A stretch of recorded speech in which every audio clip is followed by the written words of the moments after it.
a morning. Some may say it's from Mars, some may call it cheese sauce. It's a morning. You can put it in a lasagna tin, make it thick or thin, and do it your way. When you make bechamel and you add cheese as well, it's a morning. You're listening to Rebecca Bowen with Quite a Stir on Radio Cardiff 98.7 FM. Good evening, you're listening to Rebecca Bowen with Quite a Stir. And tonight we meet the team behind one of the city's most exciting dining experiences, Neighbourhood Kitchen and Bedrooms. Known for its creative menus and local ingredients, we'll be talking about where the idea came from, what inspires their food and how they're shaping Cardiff's culinary identity. So stay tuned, you won't want to miss this one. I always ask my guests to give shout outs to family, friends listening in, or your hardworking staff. If you want to give a shout out. Yeah, lovely. Yes, yeah, thank you. So my hard-working staff, we've got Chloe, we've got Jamie and Kira, front of house. We've got Seb in the kitchen. We've got Lauren, who does our marketing, who's sat next to me here. Hello. And we've also got then Seren, who does our housekeeping in our rooms upstairs. And just like to shout out to my family and my friends, the lovable rogues, Jordan Crittenden and Michael Sargent. Fabulous. Would you like to give anyone a shout out? I don't know if anyone will be listening, but I'll give a little shout out to Mumsy, little shout out to Joanne in Runcorn if she's tuned in. But well, that's nice. So we have you from Cardiff, the owner and chef from Cardiff, and what's your name? Sorry, Lauren. Lauren, you did tell me I'm dreadful. I should write them down. That's from okay. Liverpool. Yes, yeah. We love Liverpool. Neighbourhood has become one of Cardiff's most talked about dining experiences. From the lobster offers, your seafood boil to your bottomless fondue gravy. What a great idea. Since it opened, the restaurant just keeps evolving. How do you come up with all these great new ideas? We are such a small little restaurant. We're only 22 covers, so we're just on the little corner of Riverside, which we made our own over the last 4.5 years. And with being only 22 seats, we like to keep something different and the offer changing all the time. So the local residents have something different on their street corner to come in and try. So it also plays to my ADHD as well, because as soon as we get used to a menu, I have to change it. I can't sit still. So yeah, it's always nice to keep things fresh, keep things different. Fantastic. Your new concept has blown me away. Would you like to elaborate on that? Yeah, the shoes off, the phone down. Well, yeah, out of context, that sounds a little weird. No, we've come up with an idea which is a new menu called Mum, What's for Tea, and we're just focusing on doing one dish a night. So what's for tea? It's that dish.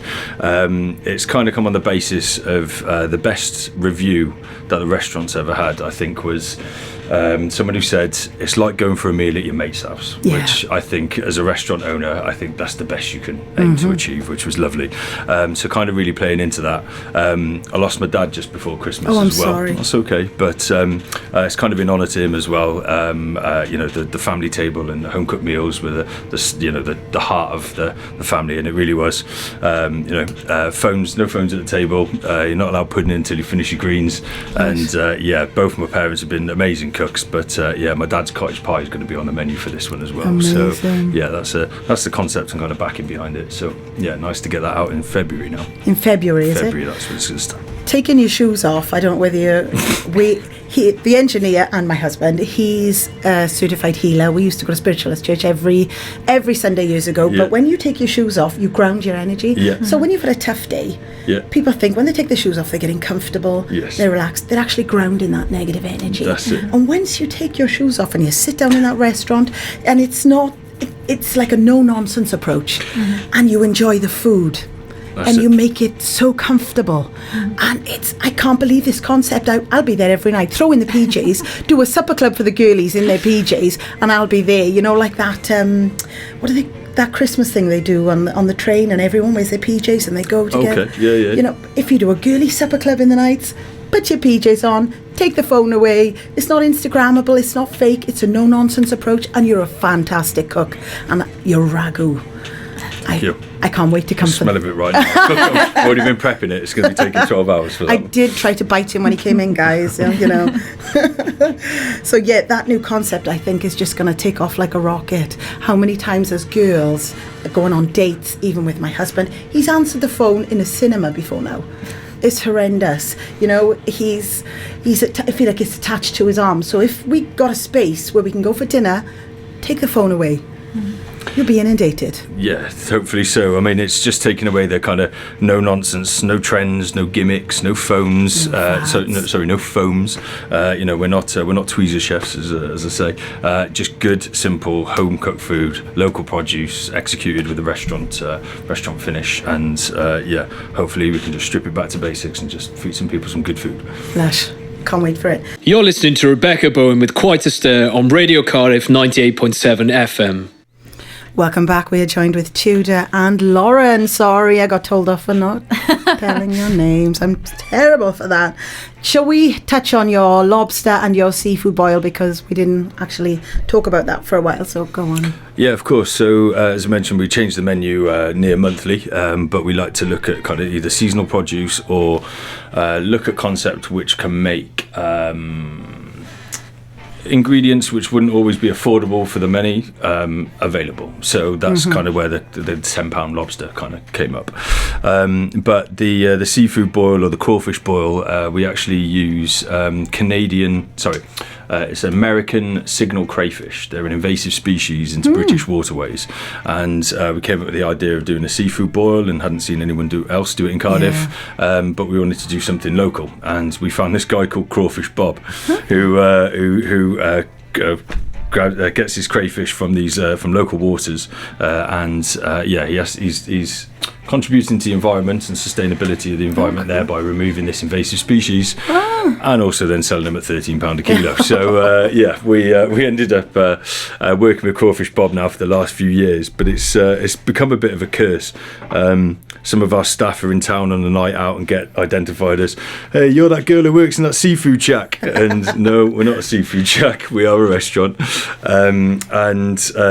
We get phone calls daily. Messages on the Instagram, comments, all sorts of things asking about the seafood boil. It looks incredible. Yeah, we're getting about 3-4 inquiries a day for it. So we do it seasonally, we do the seafood has become a bit of what we're known for. But yeah. So it's a mainstay signature dish, or it will stay. Yeah, but again seasonal. So normally through June and July. Okay. And then with the lobster, we basically get them in at a tenner and selling them at a tenner. So we weren't making any money on that. No. It was just about being able to give an opportunity to people who hadn't had it before, and so many people are coming in. This is my first time trying lobster. I've never been able to get it normally. It's £60-70 on a menu, and affordable food isn't always sustainable in that aspect. A Canadian farm lobster, but if we can give people an opportunity to taste a cuisine that they haven't done before, then there's the fun. That's the point. If we can can have some fun with it. That's it. Now, talking about like listeners, now my mother, she loves lobster, but she can't crack it out of the shell.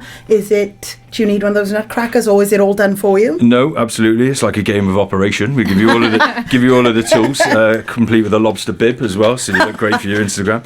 It's certainly not something I'd wear a white T-shirt to. It's more tie your hair back and get stuck in, really. So there's no rules of etiquette. No, certainly not. No, you've got to leave that at the door as well. We often find little bits of lobster shells hiding around the restaurant as well, where they've pinged off and just ended up in a corner somewhere. So it's really comfortable and laid back, which is great. I think it's what everybody wants these days, isn't it? For sure. Do you do takeaways as well? We don't generally tend to do takeaways that often. If you were to call a restaurant and ask, we can accommodate. So it'd be pick up only if that was the case? Pick up only, that's right, because not all of our food travels that well. We did trial that with getting some takeaway packaging, putting our food in there and sending a couple of staff members around the block on a bicycle and bringing it back and seeing how it looked. And when it's kind of in the corner of a takeaway bag, it didn't quite do it. So we can accommodate, but it'd normally be a pickup. That's nice that you offer that. Thank you. Your menus are known for celebrating Welsh ingredients in innovative ways. Can you tell us about your approach to sourcing? I like to get my hands on it. We like to use local producers, so people from like Riverside Market. We recently used Magic's Game for a venison offering that we were doing a while ago. Just like to actually get hands on our veg.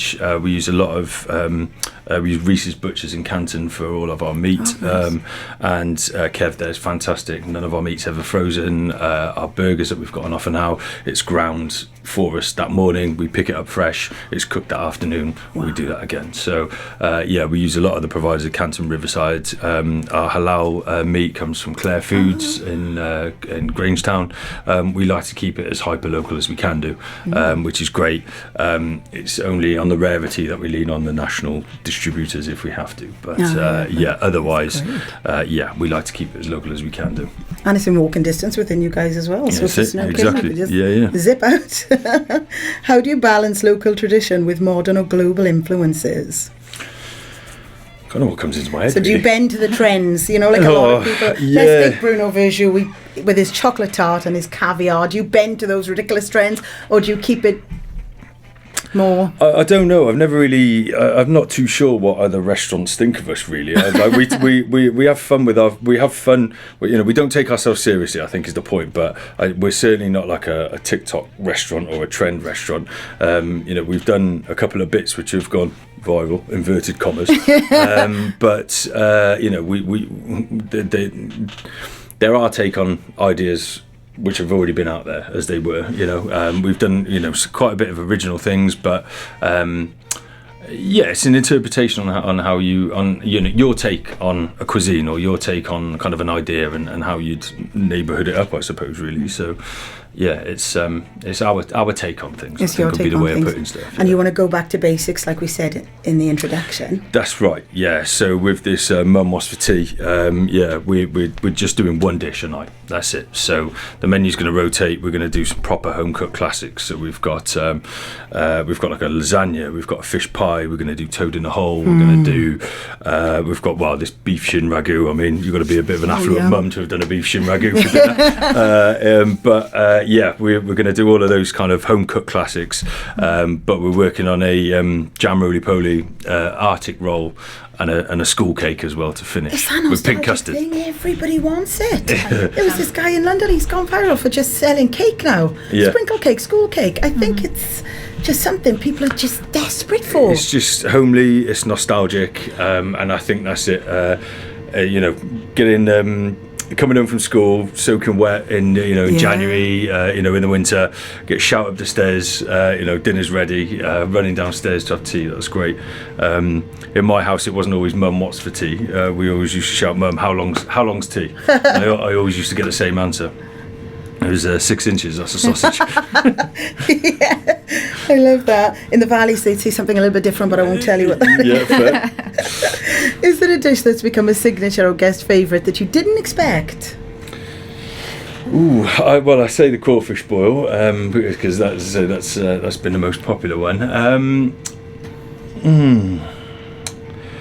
We've got a burger on at the moment which is called Kick Out the Jam, which we've done a bacon and blueberry jam. So that's blueberry jam inside a burger, which is quite interesting. And just the weekend gone, we toyed with a croissant burger as well. So that was a cheeseburger inside a croissant. That actually slapped. That was decent. Yeah.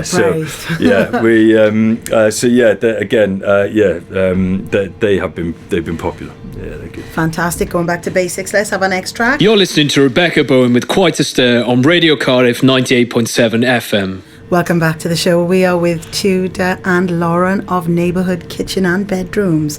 Would you like to talk about your chef and business journey? Yeah, certainly. Kind of my chefing kind of came off the back of hospitality, so I've always worked front of house. I've always been in the hospitality, food, drink, nightlife industry since the age of 17, working in a bar in town before I should have done. Let's say 18. I'd always worked at front of house, always around bars, foods, restaurants and things. I did a good stint in Brains pubs for a long time. It was about 5 years, something like that. I was an event promoter running music events, so I did a lot of stuff started off in Undertone underneath 10 Feet Tall, and then I ran a Thursday night in Buffalo for a number of years, and then that grew to running then the Splot Warehouse events and the Colour Festival, which I did for 3 years. Very impressive. Yeah, there was big numbers, but that was pretty crazy. No stranger to stress. Yeah. Kitchen is the playground, isn't it? I had a twitch in my eye for about 3 years, so set me up perfectly for getting in the kitchen.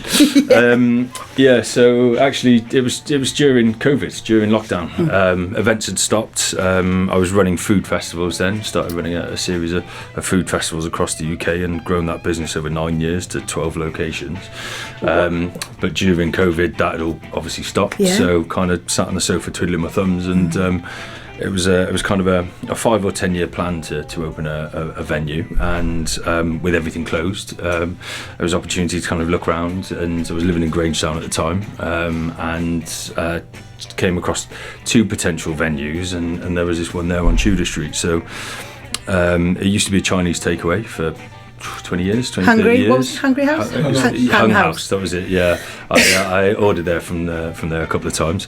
Yeah, so Hung House, and then the guys there, our landlords, had done the place out again really nicely for another Chinese takeaway at a 7-burner wok station in the kitchen.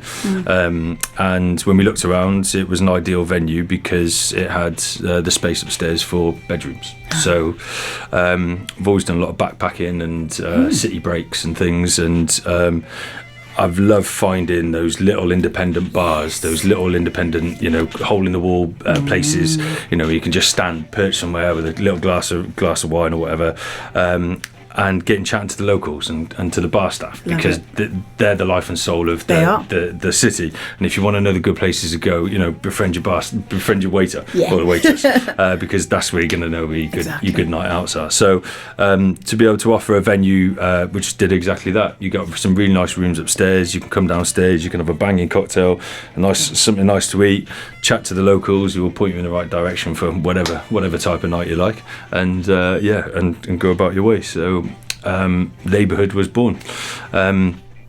We opened 4.5 years ago now. So we opened in June of 21.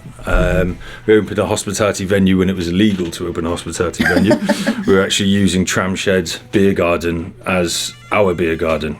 They were a music venue that couldn't play music, and we were a restaurant that couldn't serve food. So with the whole tables of 6 and back to back and track and trace and all that stuff, we were doing the old QR code on the tables, and people ordering food from Tramshed Beer Garden from our kitchen. So our staff were running with insulated takeaway bags 1.5 minutes around the corner under the bridge, and serving the food there. Unprecedented times. Bizarre. So that opened. I mean, the rooms opened in October, and we're away. We're now fully booked for all the big gigs for all the stadium and the rugby and Six Nations coming up and things like that. So the rooms are ticking over really nicely. They feed off each other as well. With only 22 covers, when the restaurant's on quieter days, the rooms would be doing better, and vice versa. So that helps us a lot. But it allows us to have some fun and serve some serious food, and it's really nice. Our reviews reflect that, which is nice. And as I say, going back to that one review of it's like having dinner at your mate's house. I was like, class. That's what you want. Yeah, isn't it? That's it. It's lovely. Yeah, that's what everyone's trying to achieve. And you're not going to get that in a chain. You're not going to get that. It's only going to come from an independent venue. Plus, we're all a bit weird. We're a bunch of tattooed neurodivergent pirates, really, which is part of the fun. Yeah. I'm a singer, and every weekend I've got a doll up, put heels on, dance and sing. It's nice to go somewhere where you can take your shoes off, not after doll up. And the amount of people that actually want that kind of thing, rather than have to worry about wearing this, doing that, and going somewhere and fitting in. Rules of etiquette. Dump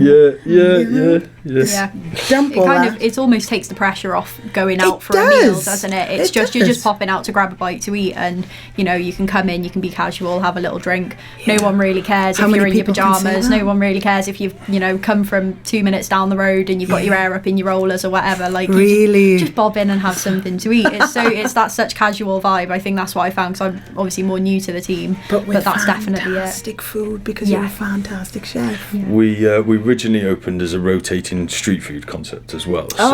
We basically had invested in the premises as a bricks and mortar venue, and offered it out as a space for rotating street food traders. So our USP at the time was the kind of pop up to have that rotating basis. But we would kind of just ahead of that, because then everybody started offering their kitchen out to others, which is great, because some amazing collabs have come off the back of that. There's some amazing pop-ups in some great places with some great chefs. But what we did find is after about a year and a half, we'd probably exhausted all of the kind of best street food talent at Cardiff, and some questionable bits coming through. So we were looking to. I wanted to have my own in-house team to kind of execute some of the bonkers ideas that I had, and then we kind of peppered our own in-house team with street food pop-ups, which we're still open to as well. I would like to say that to listeners, if anyone's interested in restaurateurs or food brands, or interested in coming to use the venue, please get in touch, because we'd love to still host.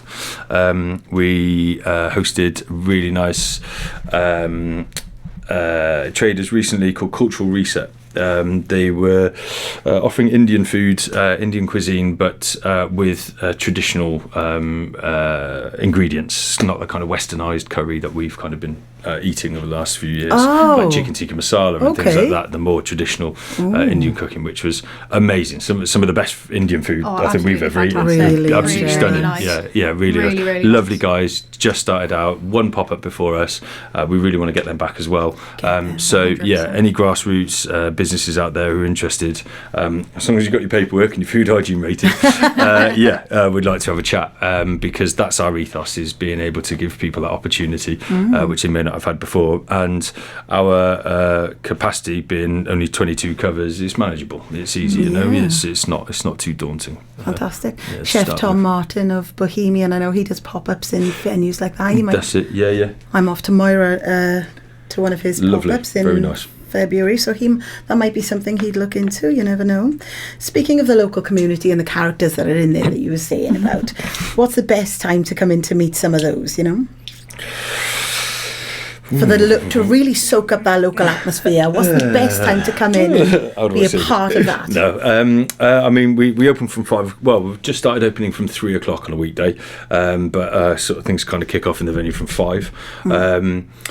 We do breakfast on a Saturday, Sunday morning. It's nice to come in and just, if you want to see characters at Tudor Street, you just got to people watch. It's fantastic for people watching. The massive windows right by the tables. I often find myself sat at my laptop just watching the world go by, and then going, "Oh crap, I'm meant to be working." So. But it's nice to come in breakfast, brunch time, to come in nice chilled coffee. We do some really good French toast and some breakfast on request. Like we had some German tourists stumbled upon us the other day. They wanted a full English breakfast. No problem at all, sir. Able to do that. We really kick things off with the cocktails and things in the evening. So if you want to come in and have a bit more of a raucous evening, you can. Can you just come in for drinks, or is it? Of course you can. Absolutely. We're never going to say no. Yeah, you're always welcome at the bar for sure. There's like a bar area. Yeah, there is indeed. Excellent. Speaking about your breakfast, you do a tiramisu toast. French toast. Yeah. He loves French toast, and he loves tiramisu. Yeah. He's like the cookie monster when it comes to things like that. So tell us how you incorporated those. Where did you get that from? So again, I love tiramisu, and we already had French toast on the offer. Just whipping mascarpone and double cream into that tiramisu topping, and then just piping onto a French toast, and then just coffee doing on the cream on top. Coffee cream, Beautiful. So it looked great, people are coming in kind of gripping the worktop like, have you got the tiramisu French toast? No problem at all. I love that. Let's have our next track, and should we have breakfast at Tiffany's? Welcome back to the show. Before we get into your burgers, should we talk about events like you've got lined up for Valentine's? Would you be interested in any events like vocalists coming in, and with like local acts that are original, not a cabaret act? They'll do it for free, a lot of them. So we would never ask people to do stuff for free. A lot of them do. No, well, again, being a promoter, we understand the value of artistic talent. So I'd never expect people to perform for free. Original material. Go perform on. for their dinner, maybe. Well, there you are. We do a few seasonal bits and pieces. We do find, Thursdays is typically date night in the restaurant. Which is always cute. Valentine's Day landing on the Saturday as part of the Mum What's for Tea menu. We're going to be doing steak and chips on that Saturday. So you'll be able to do steak and chips with your loved one with us if you'd like to as part of that menu. So that's coming up. As a sharer with sauce?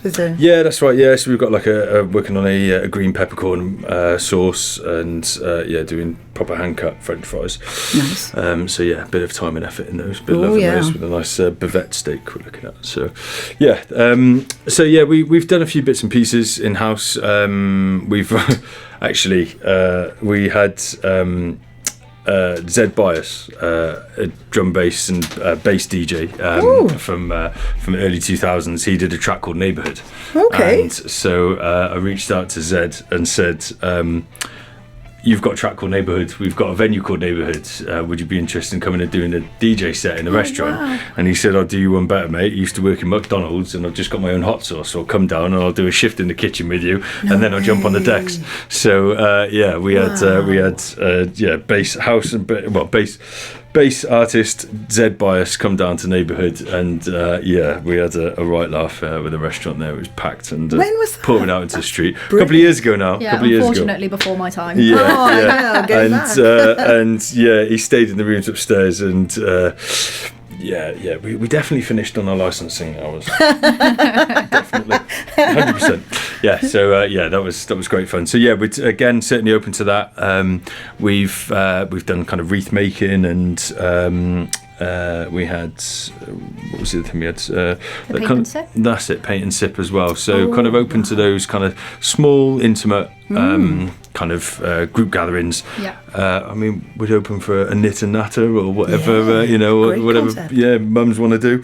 Others. There's open for different groups. For anyone, we're interested. The venue's there, like the door's open. Amazing. Come and talk to us, please. What are your opening hours? Where are you closed at any time? Or? Yeah, so at the moment we're just kind of on slightly reduced hours because of the winter, so we're not open on a Monday and a Tuesday, but otherwise we're open from 3:00 Wednesday, Thursday, Friday, and then we open from 9:00 on a Saturday, Sunday. So breakfast into brunch, into lunch, into dinner on the weekends. But we're kind of focused on dinner and cocktails in the evenings, weekdays. And how many are in the kitchen with you?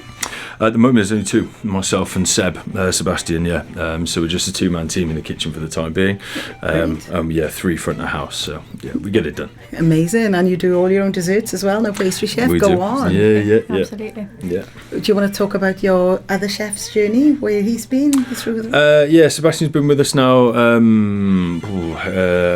I'd say about 8 months, I think. Okay. It's not been with us too long, but Seb's journey has kind of been through line chef work, through some of the bigger brands and chains, pub chains and things like that. So kind of new to an independent kitchen, but it's really great to have his ideas, because I think having had that experience as a chef, you're kind of brimming with those ideas which you may not always be able to have the input on the menu for. So actually that trial and error and bouncing ideas off each other in the kitchen is great, and I really value his opinion. So it's really nice to have him on board. It's fantastic. Do you tackle anything difficult with desserts? Because they can be tricky, can't they? Yeah, I mean with the Mum What's for Tea, we're looking at doing a roly-poly, so jam roly-poly, proper suet roly-poly. I've done one with lemon curd, looking at passion fruit curd roly-poly. Working on our own Arctic roll as well. So working on like a Swiss roll with ice cream. Swiss roll sponge. Yes, with ice cream, and getting that rolled. So toying with the techniques of that at the moment. Sounds simple as an Arctic roll, but it's not when it's made fresh from scratch. Exactly. Yeah. So that's going to be interesting. Yeah. And then working with the classics as well, which is school cake as well, bringing that classic back on that menu. So school cake and pink custard from scratch. School cake. So that's amazing. Looking forward to that. Shall we talk about your burgers now? Your UFO burger in particular.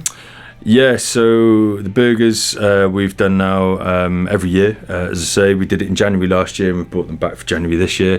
The UFO concept, again, was kind of something we'd seen in the Far East, kind of Japan, I think, we've started to do it.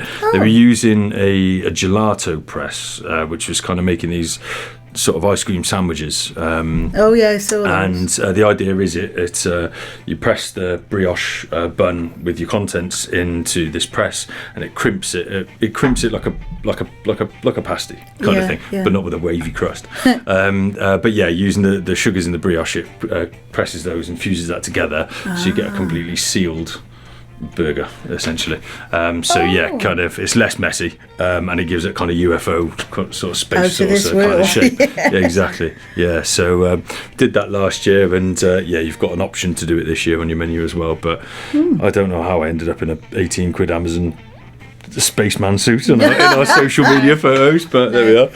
Rather ill-fitting, but never mind. Some of my favourite photos to pull out of the archives. Yeah, bizarre. I'm going to have to look those up. We did a Space Raiders burger then, I think. I think we were putting Space Raiders in a burger at the time then. We'll have to put it on Radio Cardiff socials just for proof. Oh, God. Yeah. We can make that happen, no problem. I've never seen that before, though, like a pasty. Yeah, we thought we were the first to kind of do it in Wales, but there was someone else that just recently beaten us pipped us to the post, yeah. And what's in that?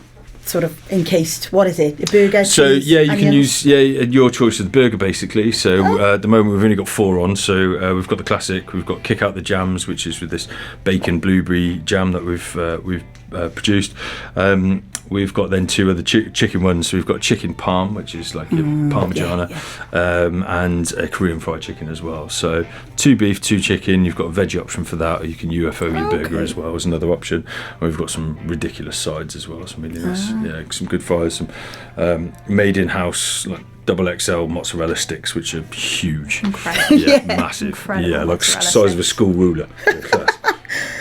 So you've got a veggie menu separate as For well. sure. We always cater for every dietary requirement. And vegan as well? Yeah, veggie, vegan, and we always bring in an element of halal meat as well. So we use, as I say, Claire Butchers in Grangetown. So our beef can be halal, our chicken can be halal. We cater to everybody. That's amazing. Let's have our next track, and it is Bare Necessities, going back to basics. Welcome back to the show. I'm joined with Tudor and Lauren. Before we discuss your mixologist, let's have a chat with Lauren and your marketing journey. What have you done with, and what you're studying as well, and of course. your journey. Tell us about you. Thank you. So slightly less glamorous than Tudor. I did start out working in Wetherspoons, so I was there for 5 years. Which Cardiff, Liverpool? Bit of both. So I worked in One Up Home, and then down here I worked in the Prince of Wales, and then the Ernest Willows on City Road for a little bit. We love a drinking spoons at Radio Cardiff. I'm sorry, but we do. It's cheap and cheerful. It does the trick. So I moved on from that then. I've had a couple of jobs since, and then I was working in a trampoline park up in Lanishan doing their marketing and their admin and that sort of thing. That was Buzz Trampoline Park, which unfortunately shut down at the end of August last year. So going into September then I was a little bit, what am I going to do next sort of thing. I had a friend who was going back to uni to do her masters, and I just saw I'll do that as well. That's great. So because I got that little bit of experience in marketing, but I didn't have any formal qualification or anything like that. So I've gone back to Uni of South Wales to do my masters in marketing, and then I found Neighbourhood and jumped in on the team there to do a little bit of that part time. So I've got that experience alongside the masters. Completely different worlds though. Trampoline park, food industry. Oh, massively Which is different. The most stressful? Which is the most challenging? Working with me. I was going to say probably working with Tudor. More interesting. Definitely more interested. No, the trampoline park was so fun, and we had a fantastic team that were working there. But obviously, it's a completely different audience. It's so much more kid orientated, being the nature of the business. But obviously, given that I did have that little bit of experience in the food industry, I know that Spoons isn't the most glamorous of experiences, but it did. No, exactly. And it just having that little bit of background knowledge, I think helped with joining the team, and then coming in and having nut job over here calling me every 5 minutes going, I've had a new idea. I'm like, okay, no problem, I'll jump on Canva. The chicken teeny was one, wasn't it? The chicken teeny was crazy. What is that? It was a martini top with a chicken wing. The chicken teeny. We did a collab with Smoky Rebel, which is seasoning, and we did like a barbecue series, and part of that we did a barbecue chicken wing, and that went on to a cocktail. And, It shouldn't have worked. Chicken teeny. It worked, did it? We had people coming back and asking, "Can you do us do one the of those? chicken teeny Can you again?" do us one of those chicken teenies, please?" Yeah, Wow. yeah. So Really that's been good fun. And that was your idea, not hers, not marketing. But That was not my idea. Yeah, that was No, mine. no. Yeah, again, it's just Lauren for her sins has to just deal with these ideas and make them happen. Yeah. And your mixologist just went along with it. Yeah. Chloe's, She's good with that as well. Chloe's fantastic. She just as we change the menu every month, we change the cocktail menu every Really? month as well, for sure. Yeah, so we do everything to pair with the menu. Wow. So all our cocktails pair. We're known for our margaritas. Okay. We do a banging marg. And Frozen and no, we do a Just a classic. classic. just a classic. Yeah. Classic, Okay. and then there's a pineapple, watermelon, and passion fruit as well. And I Yeah. can confirm firsthand they are all very lovely. People tend to start with the classic and work their way through Work the them. way down. Yeah. Yeah, so that's good. So we've done we did Marg May, so it was £5 Margs through May. Probably be bringing that back again.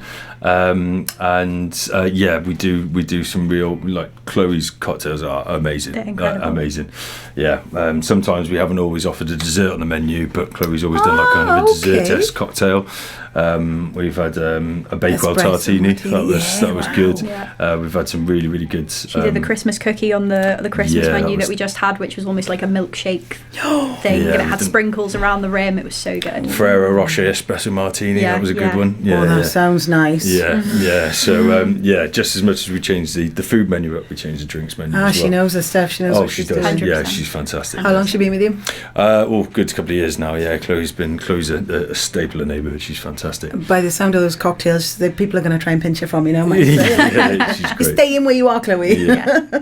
That's fantastic. We've got 10 minutes left. Time has just flown tonight, so let's wrap things up with your promotion, your promotional offers, and your Radio Cardiff offer. Yeah, thank you. So, we're running burgers now up until the end of January. Our new menu, Mum What's for Tea, is going to be open to be able to book on from Saturday morning. So that's going to be available for you to book. Our burgers are now available until the end of January. We're going to be doing a £5 burger, so £5 before 5 o'clock every day. So that's weekdays and weekends. So you can jump in there. You don't need to book a table. You can just walk in. We're not. Well, give McDonald's a run for it. We've got a really good burgers there. We've got burger and a bev offer as well, which is £15 for burger, fries, and a drink of your choice. Wow. Again, running through January, because we do appreciate, money's tight just after Christmas. We got getting paid in the 57th of January or whatever pay day is this month, we do appreciate times are people are a little strapped, but we're out here and we're here to feed you, so we'd love to. Mum What's for Tea, the tables will be available from Saturday, and for any of you listeners out there, if you come in and quote Radio Cardiff for the next 2 months, we'll offer you an extra 10% off for your bill. So come down, guys, we'd love to see you. Thank you very much. Supporting Radio Cardiff as well. sure. It'll be our favourite restaurant. That was our chat with the brilliant team at Neighbourhood Cardiff, a restaurant that's all about creativity, sustainability, and a deep respect for local flavour. If you haven't been yet, definitely add it to your list, especially when they haven't got phones or you don't need your shoes. You can find out more about their latest menus and booking details online. And if you've enjoyed today's episode, don't forget to follow Quite a Stir, because there's always more flavour to follow. Thanks so much for having us. Thank you so much, both. Thank you. It's been lovely. Thank you.